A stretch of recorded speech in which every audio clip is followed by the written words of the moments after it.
Il y a des mecs qui ont fait l'expérience de la clé collante. Tu sais, quand elle reste coincée dans le barillet et que tu peux plus démarrer, quand elle veut plus tourner, que tu peux plus bouger ton volant, et que là t'as l'air affreusement con. Et bah aujourd'hui on va régler ça. Et tu vas voir, ça se règle très facilement. Trouve un quart d'heure de ton temps, et ce sera résolu, tu seras plus jamais emmerdé. Avant de commencer, je vais te faire la liste du matos que tu as besoin. Et là, tu vas comprendre que ça va aller très vite. Il te faut une douille de 10 mm, un cruciforme et des outils de démontage pour les garnitures si tu veux pas faire ça comme un clando avec un tournevis. De toute façon, je te l'ai déjà dit, investis là-dedans, ça vaut le coup, putain. Bon, la première chose à faire avant de toucher à de l'électronique ou quelconque contact électrique, c'est débrancher la batterie. Une fois que j'ai débranché ma batterie, je peux manœuvrer toutes les parties électroniques ou électriques sans avoir déjà le risque de me foutre un courju, le risque de cramer un relais, de cramer un fusible au mieux, ou de carrément péter une carte électronique en lui mettant une surtension dans la gueule. Donc là, c'est bouclé. On va pouvoir passer à l'intérieur. Donc, je vous mets un peu de lumière pour qu'on soit bien. En premier temps, il va falloir démonter la partie inférieure. Alors c'est pas si compliqué que ça. Tu as quelques vis à droite à gauche. Moi je sais que j'ai pas le nombre complet donc je vais pas pouvoir te le donner. Mais par contre je vais pouvoir t'indiquer où est-ce que c'est. Donc tu dévisses les vis de la partie basse. Voilà, alors tu le fais avec ce que tu veux. Moi j'ai pas voulu me casser les couilles. Une fois que celles-là sont démontées, tu dévisses ici et t'enlèves le petit cache. Et ça te donne accès à d'autres vis que tu vas devoir démonter. Donc faut pas zapper, pour pouvoir démonter la planche d'en bas, il va falloir dévisser la vis qui est ici et celle qui est ici. D'accord? Et pour y accéder, il suffit de démonter le panneau du cache fusible, tu vois, ici tu as ton porte-fusible. Donc le panneau cache fusible, en fait c'est deux petits trucs comme ça. Alors celui-là c'en est un imprimé en 3D. S'il t'en manque, t'hésites pas, tu m'en demandes un. Et donc tu lui fais faire un quart de tour. Ouais, c'est ça. 90 degrés. Et ça te permet de le désenclencher. Et puis t'as plus qu'à le faire glisser et sortir tranquille. Donc évidemment, comme d'hab, tu mets tout dans un petit sachet pour éviter de perdre tes vis. Parce que sinon, après, tu vas avoir l'air d'un con. Et il n'y a personne qui apprécie avoir l'air d'un con. Donc je récapitule. T'as des vis qui se trouvent en dessous. Tu les enlèves. C'est du cruciforme. T'as deux vis, une ici, une ici. Faut que tu enlèves la petite partie centrale qu'il y a sous le volant là. Avec la vis qui est là. Ensuite tu fais levier avec un petit outil c'est fort pratique comme ça là. Et ensuite tu as deux vis de chaque côté du volant qui vont se trouver ici, là et là. Donc là ce que je vais faire c'est que je vais le secouer gentiment histoire de voir si j'ai pas zappé une vis. Comme ça évite de forcer comme un gros con et de tout arracher. Là, semblerait-il que je les ai toutes bien enlevées. Au moins toutes bien vissées. Donc ça c'est quoi? Ça c'est la commande de chauffage. Elle vient toute seule. Bon. C'est pour ce que je voulais faire. Ça.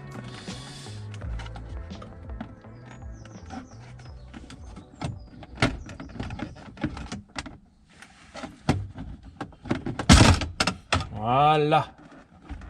Alors. Bon, désolé pour les oscillations de la lumière, je fais comme je peux. Hein. Donc quand tu as démonté ton truc, tu le laisses pendouiller, c'est pas grave, hein, il est habitué. Souvent quand tu opères là, parce que c'est l'opération que tu vas devoir faire, si un jour tu as besoin de changer des ampoules dans le compteur, tu déposes ton truc, tu le laisses pendouiller, tu le laisses sur les câbles, ça tient bien, tu mets pas tes pieds dessus, t'es vite quoi. Donc ici, on a le porte-fusible d'habitacle. D'accord, qui se situe sur la commande où tu as tous tes feux et tout le bordel là. Si tu as des ailettes de cassé, ça te permet de changer tes petites ailettes machin. Tes conduits, passe un coup dedans. Hein, tant que tu es là, ça permet d'éviter de foutre de la poussière à chaque fois que... Enfin voilà, t'as compris. Donc ici, tu as un relais d'habitacle qui, si je me cours pas, est celui pour les sièges chauffants. Enfin, les sièges chauffants, comment on appelle ça, enfin, c'est toute la partie, c'est le relais pour les sièges, voilà. ce qui va te permettre de, tu sais, de les faire avancer, reculer et tout en mode électrique là. Donc si des fois tu as des bugs, et ben c'est lui qu'il faut changer ou ouvrir pour nettoyer. Voilà, ça t'as l'info. Et donc de l'autre côté, on se retrouve avec le Neyman. Est-ce qu'on voit bien à la caméra? Ouais. Donc là t'as ton Neyman et c'est sur lui qu'il va falloir qu'on opère. Un petit café entre temps parce que il est tôt et on se meule. Ça va toi? Donc la première chose à faire ici, putain j'ai le volant dans la gueule, c'est pas pratique. En fait là vous avez un câble là. Il y a un câble et derrière il y a un truc, il va falloir le faire glisser. Donc t'as il faut le pincer parce qu'en fait t'as un petit système de loquet là qui fait chier. Et puis en plus comme il fait froid j'ai peur de le péter.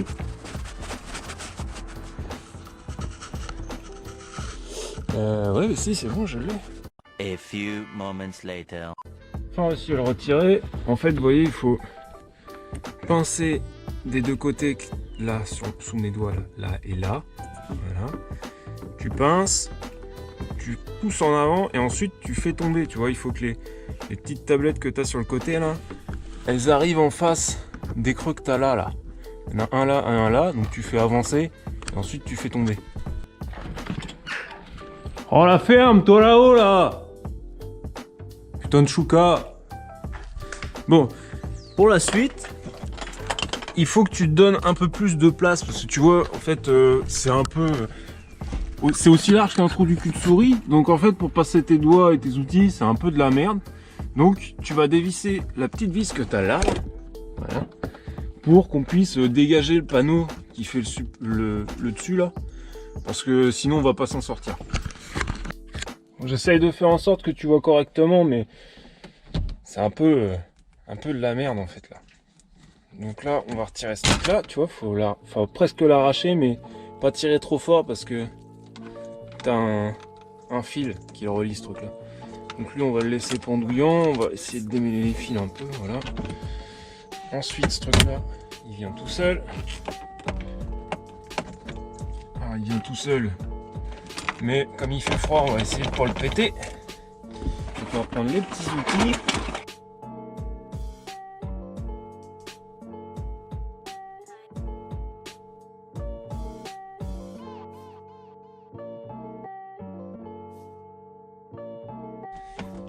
C'est bon. C'est bon. Tout est relatif en fait.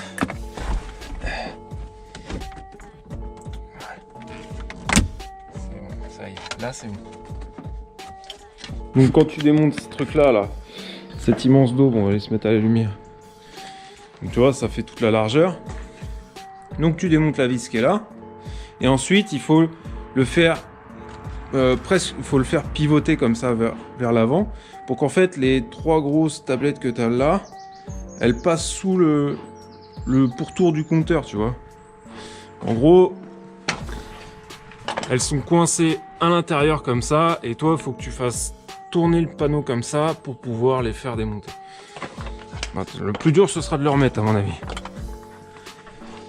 Enfin, de le remettre sans rien péter, parce que tu vois, il faut bien que tu fasses gaffe.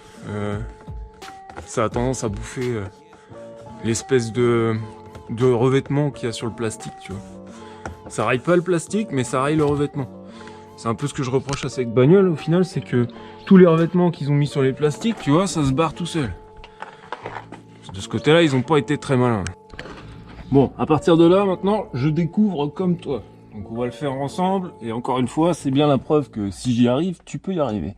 Donc, j'ai vu sur la vidéo de Chrysler Crossfire Repairs by Paul, donc la vidéo de Paul, je pense. Je vais faire caca chez Paul. Qu'il fallait... Alors lui, il l'a démonté complètement, mais apparemment, c'était juste pour pouvoir nous le montrer à la caméra. Mais donc, il faut juste démonter. Là, ici, là, c'est du 10 mm. Tu prends ta douille de vis et tu dévisses. C'est bien souqué, cette connerie. Ah, tiens, on voit, ça commence à bouger. C'est bon, ça. Ça, c'est bon, ma poule. Donc ouais, voilà, c'est bien ce qu'il dit. Il faut que ça wiggle. Alors wiggle, ça veut dire que ça puisse bouger là, comme ça, de dos du nez, tu vois. Alors, on fait ça. Donc, tu fais tomber l'écrou de disque est là, voilà. Et ensuite, sur le côté, je vais essayer de te montrer, mais c'est pas facile, parce que déjà, la voiture est sur chandelle, donc je suis pas trop à l'aise de me mettre à l'intérieur. Mais en fait, ici, là, il y a une petite pin sur laquelle tu peux appuyer. Est-ce qu'on la voit, la caméra? Est-ce qu'on la voit bien? Attends, je bouge la lumière. Voilà. Si on voit mieux, là. Donc l'écrou de 10, c'est celui-là que tu fais tomber. Et là, tu vois, il y a une petite pièce brillante, là. Et donc, il faut que tu appuies dessus. Avec un outil. Vache. Je vais essayer de voir si je peux pas débloquer le volant parce que moi il est coincé. Donc c'était bien ça. Moi j'avais coincé le volant, tu sais, en mode anti-vol. Et donc quand c'est coincé comme ça, tu peux pas appuyer dessus. Donc ce que j'ai fait, c'est que j'ai mis la clé, tu fais un quart de tour, tu t'en fous, il n'y a pas la batterie donc pas de risque. Hein, hop. Et là tu vois, d'un coup, attends, je vais le faire à travers l'écran de la caméra parce que j'ai pas du tout d'angle. C'est vraiment... Donc voilà, tu peux appuyer dessus, tu vois. Je sais pas si on voit la caméra. Si on voit. Donc là, tu appuies dessus et en gros, ça va te permettre de le sortir, tu vois. Voilà. Et donc là, alors on va pour enlever la clé. On va la remettre en sécurité. Et on va pouvoir le faire glisser. Pour le sortir de cette merde. Alors, de ce qu'il dit... Il dit it's a very tight angle, c'est-à-dire que c'est aussi serré que le trou du cul d'une souris. Je me demande pas ce que j'ai avec les trous du cul d'une souris aujourd'hui. Alors, du coup, ça faut l'enlever. T'as juste à tirer dessus, il n'y a même pas de attache ou quoi que ce soit. T'essayes de pas le couper, hein, ça va être mieux.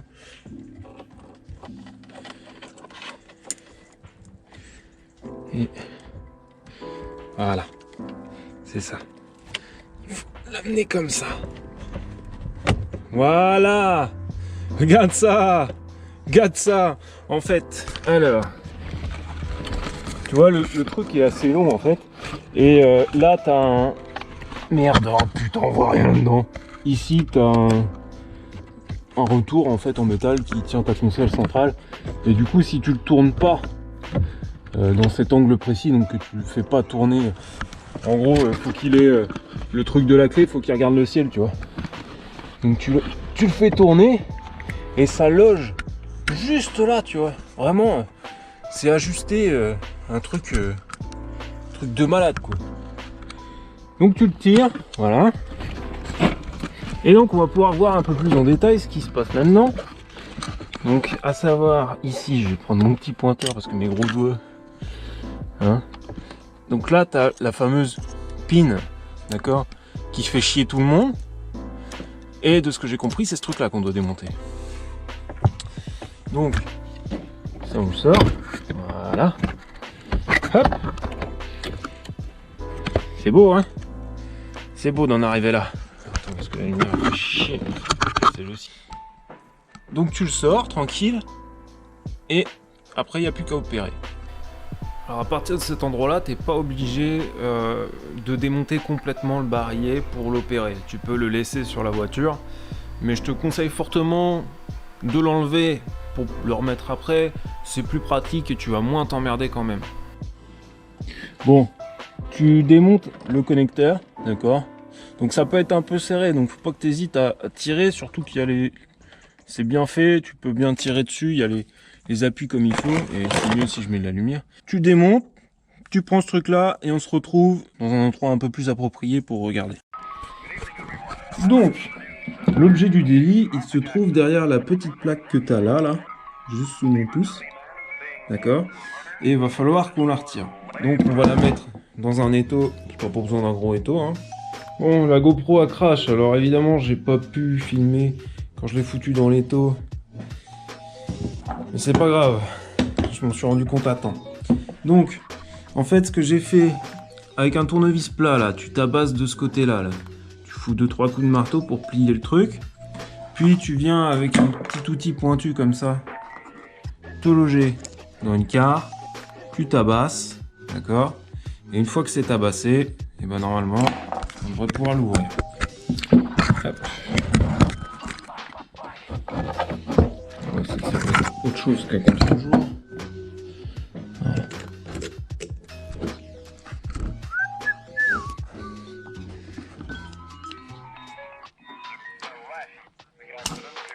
Putain, je me fous dans les pattes. Il me falloir une pince.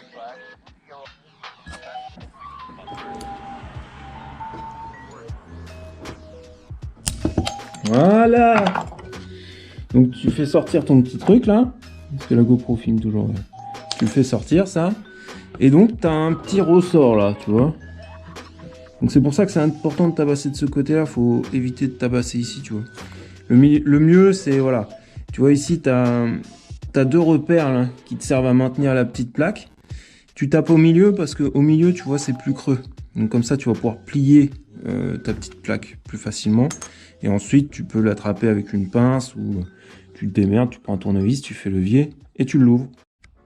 Donc, la cause principale de la clé qui colle, la sticky key comme on dit en anglais, c'est ce petit ensemble. Donc, tu as ton ressort là, et cette merde là qu'il faut sortir. Voilà. C'est ce truc là qui casse les couilles, qui te pète les noix. Donc ça, bah tu le retires. T'es pas obligé de remettre ton petit capuchon dessus, d'accord? C'est ton choix, t'en fais ce que tu veux. Moi, je vais lui refaire un capuchon un peu plus propre. T'es pas obligé puisque bon, mis à part si tu fais du off-road et que tu fous ta crossfire dans la flotte, dans la boue, dans les cailloux et tout, et que t'as un risque que ça se mette dedans. Mais si tu fais pas ça, c'est pas obligé. Tu mets un bout de scotch à la limite, tu vois, comme ça évite la poussière de se foutre dedans, mais ça pose pas de problème, c'est pas relié au reste, tu vois. Donc, tu vois, moi il me reste une chute d'alu de quand j'ai fait les trappes anti-brouillard. Hop, un petit grosso merdo. Et voilà, une petite chute d'alu, tu forces. De toute façon, ça tu le rouvriras jamais, je pense. Et ton correctif est fait. T'auras plus jamais de problème de clé. Donc ce truc-là, je vais le garder quand même parce que bon c'est une relique. Hein. C'est une relique, ça fait partie de la voiture. On sait jamais. Hein. Si un jour je veux la remettre d'origine et puis remettre les problèmes qu'il y a d'origine, j'aurai encore ce qu'il faut. L'heure fatidique, le remontage. Bon, normalement ça le fait là. Là, je pense même que à cette heure-là, là, t'as quitté le comment on appelle ça, le tuto, parce que t'es carrément apte à tout remonter toi-même. Hein? T'as tout bien suivi, normalement. T'es capable de le faire toi-même, normalement. Bon, alors. Le carré, il est là. Il y a un détrompeur, hein. Tu peux pas te planter. Alors là, tu te poses la question maintenant... comment est-ce que tu remets ça dans le... en étant certain que c'est dans le bon angle? Et ben j'en ai aucune putain d'idée. Ah si, semblerait-il que en jouant avec le volant, tu peux le bloquer dans le bon. On va remonter, on va faire au feeling et puis tu vas profiter de mon expérience. Hein? On va faire ça comme ça, je crois. Hein. Voilà. Ça, on le remet dedans. Je vois rien, c'est casse-couille. Y a pas de place, on voit rien. C'est un boulot de merde. Ah voilà. Est-ce que ça valait le coup de s'énerver? Est-ce que ça valait le coup de s'énerver? Hop, on remet ça. Ok, alors. Tu remets ça. Voilà. Tu as ici. Est-ce qu'on voit la caméra? Tant que je ramène la lumière. Aziz, lumière. Ici. Tu vois, tu as une collerette. Faut que ta collerette elle soit bien en contact avec l'espèce de tube que tu as. Et ensuite, tu n'as plus qu'à resserrer ton écrou qui est là. C'est du 10 mm, je te le rappelle. Voilà. Tu reconnectes les fils. Donc celui-là, on a vu comment faire. Celui-là, tu as juste à le réinsérer dedans. Tu remets ton connecteur derrière, c'est facile. Comme tout. Tu remets ça par-dessus. Transpondeur. Moi, je le remettrai plus tard, mais en gros, quand tu as remonté ta planche qui est là, tu remets ton transpondeur. Ouais, c'est le transpondeur, je crois qu'il a dit le mec. Tu remets ça dessus. Voilà. En veillant à pas pincer le câble, c'est mieux. Et puis t'as plus qu'à tout remonter. Moi je le ferai pas parce que j'ai d'autres trucs à faire sur cette bagnole. Et je vais en profiter que c'est démonté. Et maintenant, normalement, c'est fini. Voilà. Terminus. Ça n'arrivera plus jamais. Oh, et c'est vachement... Oh la vache! Ah ouais, vous allez voir la différence. Hein. Oh putain! Alors, il est possible, quand vous remontiez, que la petite table qu'on a appuyée là pour le faire sortir, elle soit ressortie. Donc quand vous le remontez, vous vous assurez bien d'appuyer dessus pour que ça glisse parfaitement dans le tube. Voilà. Et c'est à peu près tout ce qu'il y a à dire. Voilà pour ce tuto, tu lâches un pouce bleu, tu lâches un pouce rouge si t'as pas aimé, si t'as trouvé des trucs incomplets, si ça te plaît pas, j'en sais rien, moi. Tu fais ce que tu veux. Tu t'abonnes, c'est gratos, tu vois. Ça s'appelle abonnement, mais ça coûte pas un rond. Et en fait, moi, ça me permet de communiquer avec toi, et toi aussi, ça te permet de me poser des questions. Si t'as des questions pour ça, pour ce tuto en particulier, tu les mets sous la vidéo, ou alors carrément, tu viens me contacter sur les groupes Facebook. Si tu demandes le type qui fait des tutos, tout le monde saura te répondre qui c'est. Sinon, tu demandes le type qui imprime des pièces de bagnole en 3D. Si t'as d'autres idées pour d'autres tutos, t'as d'autres questions, tu vois, tu dis par exemple comment est-ce qu'on nettoie un relais, où est-ce que se situe mon putain de relais des sièges chauffants, des conneries du genre, et bah t'hésites pas, tu le dis en commentaire, et comme ça moi après je te fais une petite vidéo où on explique et on corrige.